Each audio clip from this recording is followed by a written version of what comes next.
여러분, 사랑을 풍성하게 받고도 그 하나님을 부끄러워한다면 여러분, 다른 방법은 없어요. 여러분, 사랑은 이 부끄러움을 덮는 것이거든요. 여러분, 하나님이 우리 가운데 여수르나라고 얘기해요. 그러면서 말씀하시는 게 나를 부끄러워하지 마라. 하나님을 부끄러워할 순간 세상이 두려워지는 거예요. 오늘 우리가 하나님에 대한 자부심, 그 하나님을 자랑했으면 좋겠어요. 이사야 44장 1절에서 5절까지 말씀, 구약성경으로 보실 분들은 구약성경 1020쪽의 말씀입니다. 제가 1절로 5절까지 봉독해 올립니다. 나의 종 야곱, 내가 택한 이스라엘아, 이제 들으라. 너를 만들고 너를 모태에서부터 지어낸 너를 도와줄 여호와가 이같이 말하노라. 나의 종 야곱, 내가 택한 여수르나, 두려워하지 말라. 나는 목마른 자에게 물을 주며 마른 땅에 시내가 흐르게 하며 나의 영을 내 자손에게, 나의 복을 내 후손에게 부어주리니 그들이 풀 가운데서 솟아나기를 시냇가에 버들같이 할 것이라. 한 사람은 이르기를 나는 여호와께 속하였다 할 것이며, 또 한 사람은 야곱의 이름으로 자기를 부를 것이며, 또 다른 사람은 자기가 여호와께 속하였음을 그의 손으로 기록하고 이스라엘의 이름으로 존귀히 여김을 받으리라. 아멘. 오늘 이 말씀 가지고 나의 택함 여수르나라는 제목으로 함께 말씀을 나누기를 원합니다.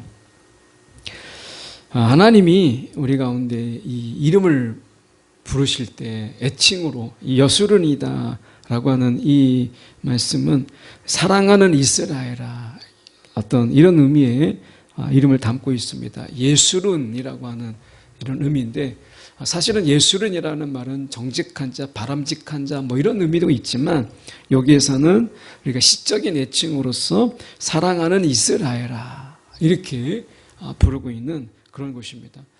우리가 이제 누군가를 이렇게 사랑하게 되면 그 사랑의 애칭들을 우리가 사용하죠. 그런데 하나님께서 오늘 우리 가운데 이스라엘을 향해서 시적인 애칭을 사용하세요. 이것은 어떻게 보면 거리감도 없게 하는 이런 부분도 있지만, 하나님이 그만큼 사랑의 마음을 담아서 그렇게 부르고 싶은 그 마음을 그 이름에 담아서 전하고 계시는 것이다 라고 하는 것을 보여줍니다. 먼저 우리가 하나님의 그 이름, 우리를 부르시는 그 이름 속에서 하나님이 어떤 분이신가 라고 하는 것을 저희가 좀 먼저 살펴보고, 우리를 그렇게 부르신 하나님이 어떤 분이신가, 이게 굉장히 중요하죠. 이 부분을 우리가 잠깐 보려고 하는데, 하나님이 자신이 얼마나 이스라엘에 대해서 신실하신 분이신가 라고 하는 것을 이사야를 통해서 보여줘요. 특히 44장을 통해서 하나님이 이스라엘에 대해서 얼마나 신실한 분이신가. 제가 한 장별로 이렇게 한 장에 여러 번을 나눠서 한 장을 살펴보는 이런 설교 방식을 택하고 있는데, 특히 이사야 44장을 많은 66장 중에서 44장을 택한 것은 44장에 하나님이 저와 여러분을 향해서 하나님이 얼마나 신실하신 분이신가 라고 하는 것을 잘 보여주고 있는 장이기 때문에 그렇습니다. 신명기 7장 9절의 말씀에 보면, 그런즉 너는 알라, 오직 내 하나님 여호와는 하나님이시요 신실하신 하나님이시라. 너는 알라, 그 하나님은 신실하신 하나님이시다. 그를 사랑하고 그의 계명을 지키는 자에게는 천대까지 그 언약을 이행하시며 인애를 베푸신다. 이렇게 말씀하고 있어요. 그 하나님, 신실하신 하나님이시다 라고 하는 이 부분을 우리가 다시 한번 기억하면 좋겠어요. 하나님이 저와 여러분에게 대해서 신실하신 분이시다, 인애를 베푸시기를 아끼지 않으시는 분이시다 라고 하는 이 부분 속에서 우리가 생각해요. 우리는 가끔 우리가 하나님 앞에 얼마나 헌신했는가, 내가 하나님 앞에 얼마나 수고했고 얼마나 내가 고생을 했는가, 이런 생각을 많이 가져요. 그런데 우리는 하나님이 우리를 향한 하나님의 헌신과 그 하나님의 신실하심에 대해서 우리는 쉽게 잊어버려요. 우리가 빚쟁이 이야기할 때 그런 얘기하죠. 내가 줘야 될 것은 기억하지 못하고 어떻게 보면 내가 받을 것만 기억하는 거예요. 이 채무자와 채권자의 관계 속에서 내가 받은 것은 쉽게 잊어버리는데 내가 그런 거 받은 적이 있어? 라고 하는데 내가 받을 것은 안 잊어버려요. 그 액수가 작아도 내가 받을 것은 잊어버리질 않는 거예요. 오늘 우리가 하나님 앞에서 그분이 우리 가운데 얼마나 많은 것을 베풀어 주셨는가, 내가 하나님께 한 것보다 그분이 나에게 한 것을 기억할 수 있는 그런 신앙, 오늘 이사야 44장은 그런 신앙에 대해서 말씀하고 있어요. 자, 2절에 우리가 보면 너를 만들고 너를 모태에서부터 지어낸 너를 도와줄 여호와가 이같이 말하노라. 자, 여호와를 이야기할 때 앞에 붙어있는 게 많아요. 너를 만들고, 그렇죠? 너를 만들고 너를 모태에서 지어낸 너를 도와줄, 이렇게 말씀합니다. 세 단어가 나와요. 만들고, 그리고 모태에서 너를 지어냈고, 만들고 지어냈고, 그리고 도와줄, 이렇게 되어 있습니다. 하나님께서 우리를 지으실 때부터 우리를 향한 계획이 있었고, 모태에 우리를 두실 때부터 하나님이 우리를 향한 계획을 가지고 계셨어요. 이것은 크고 놀라운 계획이라고 성경에서 이미 말씀하시죠. 그리고 그 놀라운 계획이 우리 가운데 실제가 되게 하기 위해서 하나님은 도와주시는 분이시다 라고 하는 거예요. 이 단어가 위에서 얘기하고 있는 택한다라는 말에 플러스 말이에요. 하나님 우리를 택했다라는 말은 우리를 지으셨고 우리를 모태에 있게 하셨고 우리를 도우셨다. 이 말이 택했다라는 말이에요. 하나님이 저와 여러분을 택했다라는 그 말은 하나님이 나를 지으신 분이시구나. 나를 이 땅에 존재케, 나를 처음부터 존재케 하신 분이셨구나 라고 하는 거고, 그분이 지금도 계속해서 우리를 돕고 계신다 라고 하는, 이게 택함이라는 거예요. 택함. 그래서 우리가 보면 다른 성경에서 이 택함을 다르게 표현하죠. 내가 너를 낳았다. 시편 2편은 내가 너를 낳았다 이렇게 얘기해요. 낳았다. 부모가 자식을 낳아요? 그러면 낳는 거로 끝나나요? 아닙니다. 낳으면 그 자녀를 돌보고 성장하고 그럴 때까지 먹이고 씻기고 갈아입히고 모든 것을 다 쏟아요. 이게 낳았다라는 표현이잖아요. 성경에서 택했다라는 것은 낳았다라는 표현이에요. 그래서 말씀해 보시면 모태에서부터 지어낸 이렇게 말씀하고 있잖아요. 이건 낳은 거죠. 여호와가 이같이 말하노라. 나의 종 야곱, 내가 택한 여수로나, 이렇게 돼 있어요. 나의 종 야곱. 과거에는 우리가 노예 제도가 있었죠. 이 노예라고 하는 것은 감히 주인의 얼굴을 바라보지 못하고 주인의 손을 바라봐요. 그가 지시하고 그가 말하고 가리키는 것을 바라보는 거예요. 그래서 이 종은 언제나 주인의 손을 바라봅니다. 감히 얼굴을 바라보지 못하고 손을 바라보는 게 종이고 노예예요. 그런데 나의 종 야곱아, 내가 택한 여수로나, 이렇게 말씀하고 있다라고 하는 것입니다. 이것은 우리가 사랑하는 이스라엘아, 사랑한다라는 고백을 담고 있어요. 사랑한다. 이 고백을 담고 있어요. 여러분, 하나님이 저와 여러분을 사랑한다고 말씀하세요. 이렇게 얘기하면 와닿지가 않을 수 있어요. 하나님이 나를 사랑한다라는 것. 여러분, 부모가 자녀를 사랑할 때 낳았다라는 것 외에는 없잖아요. 내가 너를 낳았다. 근데 이 낳았다라는 말 속에는 계속해서 끊임없는 사랑, 나중에 다 내어주기까지. 옛날에 이 가시고기라고 하는, 조창현의 가시고기라는 소설이 있었죠. 그 소설에 보면 나중에 어미는 떠나고 나중에 그 아비가 남아서 그 새끼 고기를, 가시고기를 우리가 먹이는데 나중에는 노새에서 더 이상 먹이를 구해오지 못하게 될 때는 자기 자신을 다 내어주기까지 하는 그 부정, 그 아버지의 사랑을 가시고기에서 잘 보여줘요. 하나님께서 우리에게 예수 그리스도를 통해서 내 살과 내 피를 마시라 이렇게 말씀하시죠. 그 속에서 가시고기의 그 사랑, 더 이상 우리 가운데 내어줄 수 없는 데까지 다 내어주시는, 그래서 그 살과 피를 다 내어주시기까지 사랑하시는, 그래서 십자가는 사랑의 완성이고 사랑의 증명이라는 거예요. 사랑은 이런 거구나. 나의 모든 것을 다 내어주는. 그러니까 사랑하는 이스라엘아, 이 말은 이스라엘, 내가 너를 위해서 내가 내어주지 못함이 없고 내가 아끼는 것이 없다 라고 하는 것을 말씀하고 있는 거예요. 그러면서 내가 택한, 내가 낳은 여수로나 두려워하지 말라 라고 말씀합니다. 여러분, 사랑을 입은 자는 세상이 두렵지가 않아요. 세상이 두렵지가 않아요. 그 전에 이렇게 고아원 아이들을 정기적으로 찾아가서 돌본 적이 있어요. 개인적인 건 아니고 교회에서 한 부서에서 할 때 제가 그 부서를 맡고 있었기 때문에 부목사 때, 그래서 정기적으로 그 고아원을 방문하고 도와준 적이 있는데, 그 고아원 아이들의 특징이 무엇이냐면 이 고아원을 벗어나는 것을 너무나 두려워해요.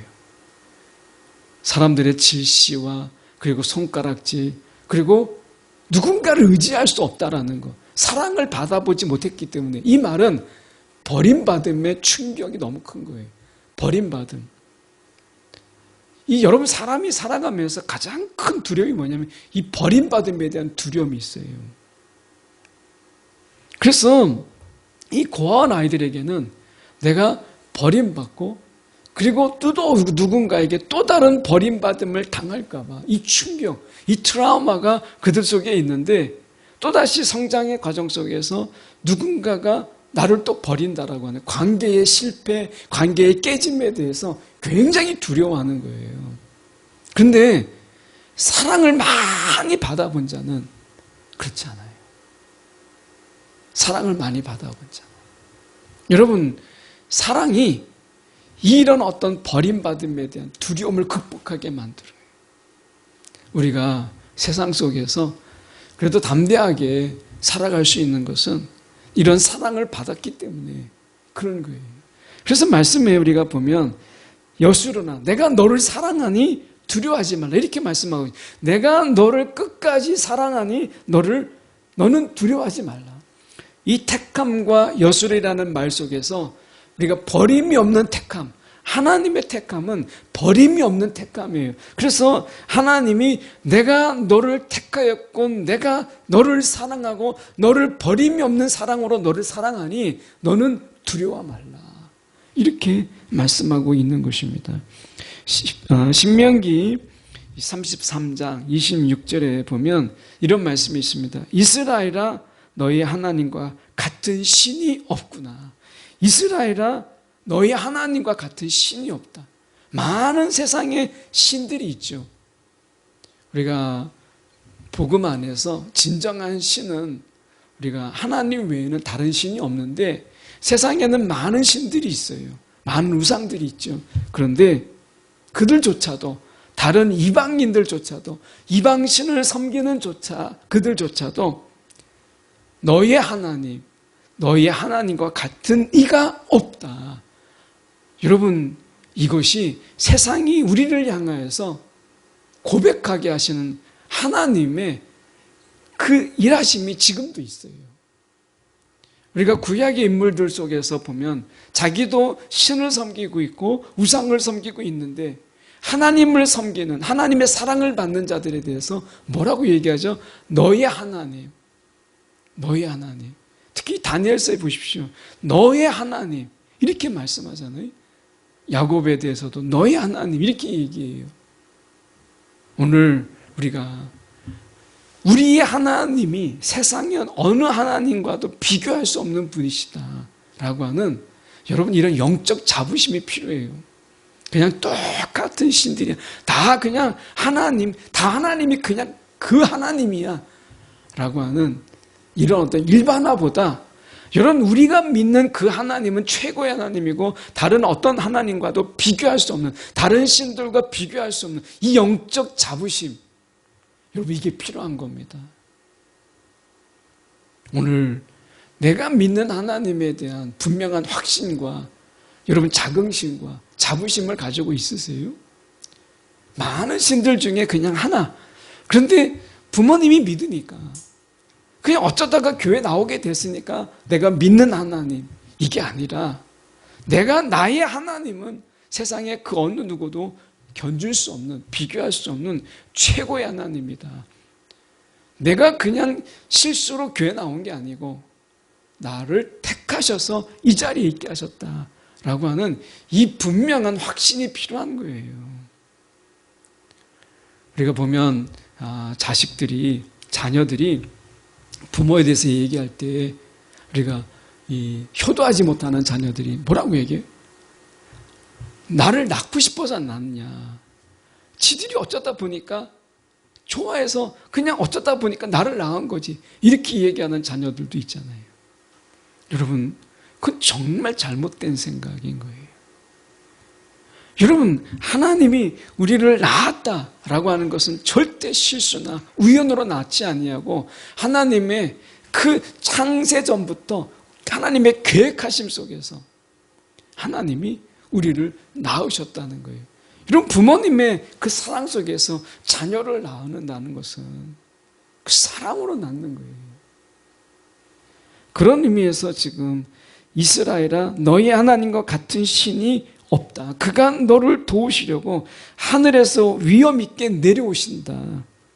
영원하신 하나님이 너희의 피난처시며 그의 영원한 팔이 너를 붙드신다. 그가 원수들을 내 앞에서 쫓아내시며 그들을 멸하라 하시는구나. 하나님이 이런 하나님이다라는 거예요. 나를 사랑하시는 하나님, 나를 택하신 하나님이 어떤 분이신가 라고 하는 것, 이사야는 그걸 분명히 알라, 그 하나님을 분명히 알라라고 말씀하시는 거예요. 여러분, 우리가 부모님에 대해서 자부심과 자랑이 있어야 되는 것처럼 여러분 하나님에 대해서 여러분 우리가 자부심과 자랑이 있어야 돼요. 여러분 하나님에 대해서도 부끄럽습니까?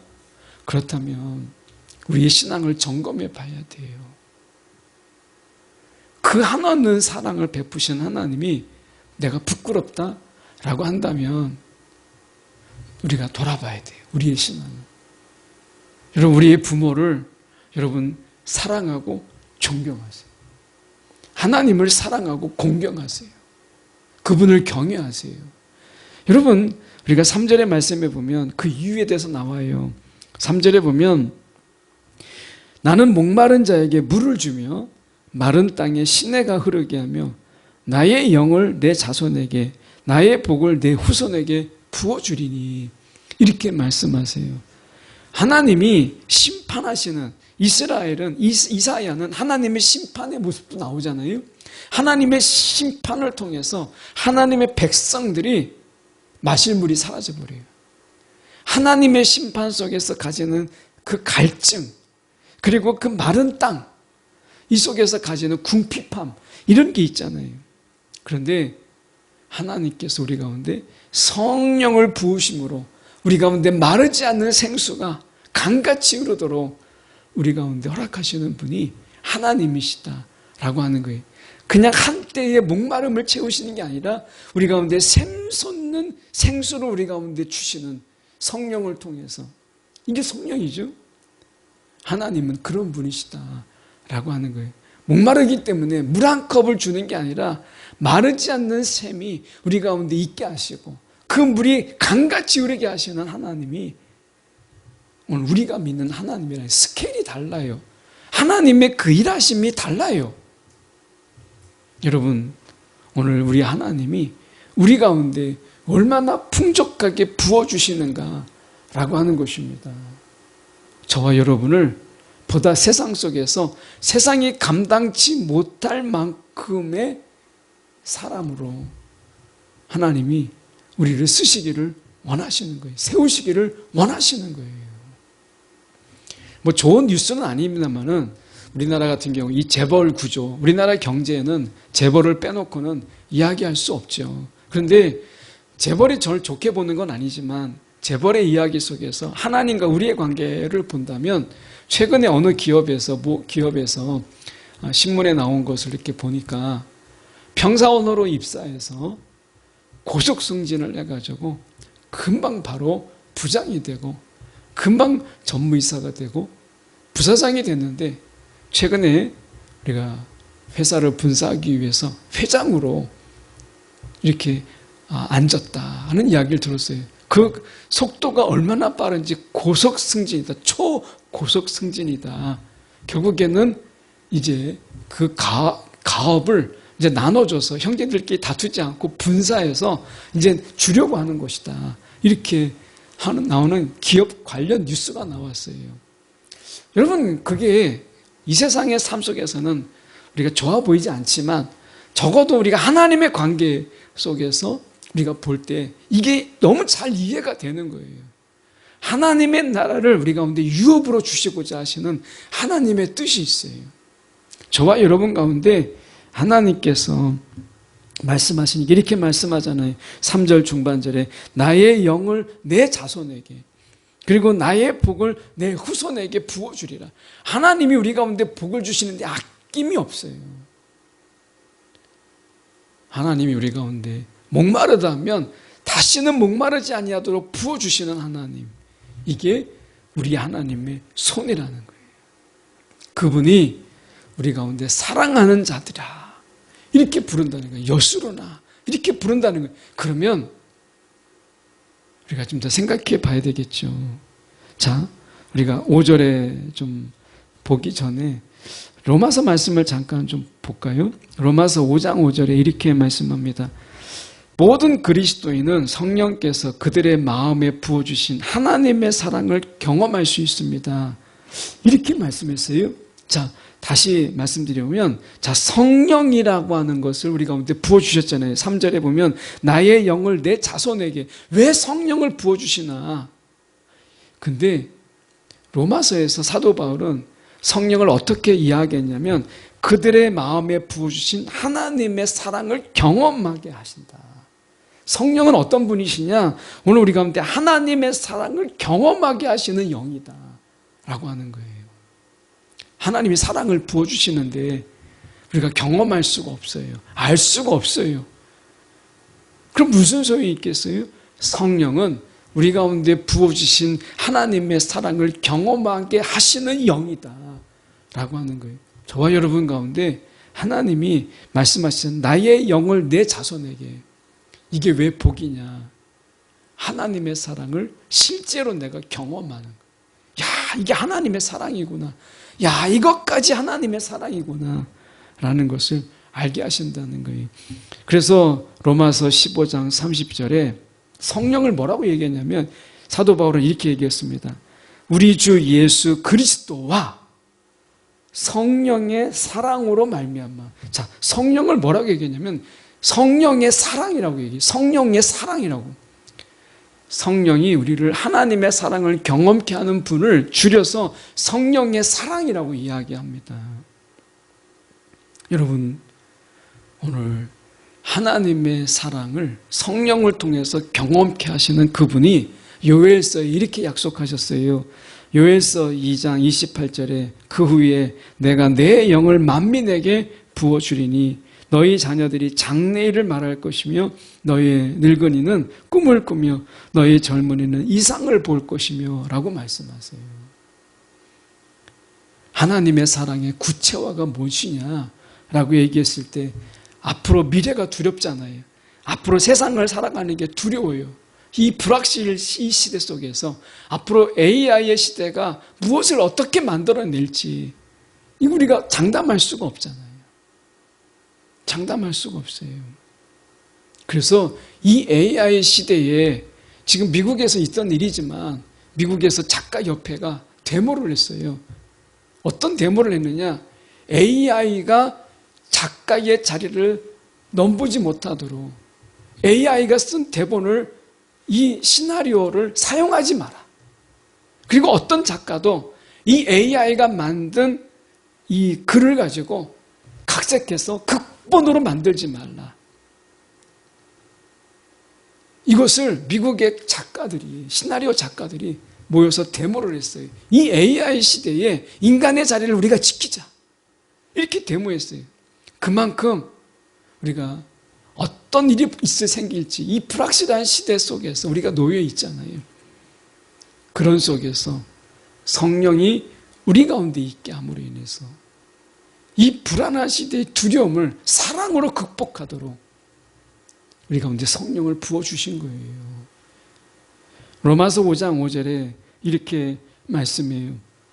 소망이 우리를 부끄럽게 하지 아니함은, 주님의 소망이 우리를 부끄럽게 하지 아니함은 우리에게 주신 성령으로 말미암아 하나님의 사랑이 우리 마음에 부음받음이라. 여러분, 이 말씀은 여러분 기억하십시오. 성령으로 말미암아 우리 가운데 무엇을 부어주셨느냐? 하나님의 사랑이 우리 마음에 부음받되었다. 이렇게 말씀하세요.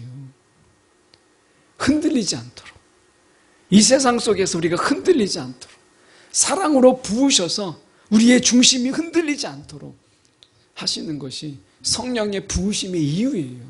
성령의 부으심은 사랑이에요. 그래서 하나님의 사랑이 우리 마음에 부음받되었다. 이렇게 말씀하시는 거예요. 그래서 5절에 이렇게 말씀하시는 거예요.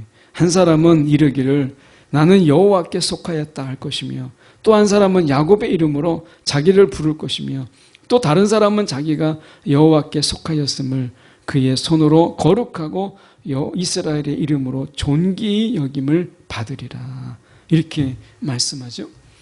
여러분, 하나님은 우리를 전혀 부끄러워한 적이 없어요. 우리가 믿음이 없고 의심으로 가득하고 때로는 넘어지고 우리가 포기할지라도 하나님이 우리를 절대 부끄러워하신 적이 없어요. 예수님은 우리에게 우리가 부끄러워하지 말라 이렇게 말씀하셨어요. 여러분, 우리가 하나님이 부끄럽고 때로는 예수님이 부끄러울 때가 있으십니까? 혹시 여러분 성장의 가정 속에서 우리가 부모가 부끄럽게 여겨졌던 때가 있습니까? 그렇다면 우리가 이 말씀을 기억하십시오. 하나님은요, 우리를 한 번도, 단 한 번도 부끄럽게 여긴 적이 없다라고 하는 거예요. 부모는 자녀를 부끄럽게 여기지 않아요. 오늘 우리가 이 서로 부끄럽게 여기는 이런 모습 속에서 벗어나서 예수님의 말씀처럼 우리에게 그를 부끄러워하지 말라라고 말씀합니다. 많은 사람이 그리스도의 신앙을 비방하려고 할 때, 그럴 때 우리가 주님을 부끄러워하지 않는 것, 이것이 사랑받는 자의 모습이잖아요. 여러분, 사랑을 받는 자는 그를 부끄러워하지 않습니다. 그래서 우리가 이렇게 말씀하고 있는 거예요. 하나님에 대한 이 진정한 이 열정적인 기쁨, 우리 하나님의 영이 우리의 마음을 그분께로 돌리는, 성령은 끊임없이 우리의 마음을 하나님께 돌리죠. 예. 그리고 그 돌리는 마음으로 우리가 하나님을 바라보고 하나님을 부끄럽지 않고 이 세상을 살아가도록 이끌어요. 나중에 우리가 철이 들고 세월이 가면 나중에 부모를 다시 보게 되고 재평가하게 되고 결국에는 부모의 사랑이 이 정도까지였구나 라는 것을 깨닫게 되잖아요. 여러분, 신앙이 깊어질수록 우리가 깨닫는 것은 다른 거 아니에요. 하나님의 사랑이 얼마나 깊은가, 이거 깨닫는 거예요. 하나님을 알아간다라고 하는 것은 하나님의 사랑이 얼마나 깊은가, 이거 아는 거예요. 그래서 마가복음 8장 38절에 이렇게 말씀해요. 누구든지 이 음란하고 죄 많은 세대에서 나와 내 말을 부끄러워하면, 나와 내 말을 부끄러워하면 인자도 아버지의 영광으로 거룩한 천사들과 함께 올 때에 내가 그 사람을 부끄러워하리라 라고 이야기해요. 여러분, 사랑을 풍성하게 받고도 그 하나님을 부끄러워한다면 여러분 다른 방법은 없어요. 여러분 사랑은 이 부끄러움을 덮는 것이거든요. 여러분 하나님이 우리 가운데 여수르나라고 얘기해요. 그러면서 말씀하신 이게 나를 부끄러워하지 마라. 하나님을 부끄러워할 순간 세상이 두려워지는 거예요. 오늘 우리가 하나님에 대한 자부심, 그 하나님을 자랑했으면 좋겠어요. 그리고 그 하나님이 나를 사랑하는 이스라엘아, 사랑하는 누구누구야라고 부르는 거에 대해서 여러분 우리가 기뻐했으면 좋겠어요. 오늘 그분이 나를 알고 있다라는 것 때문에 부끄러워하는 신앙에서 벗어나서 그분이 나를 알고 있다라는 것에 대한 감동, 이 감격, 이것으로 살아가길 원해요.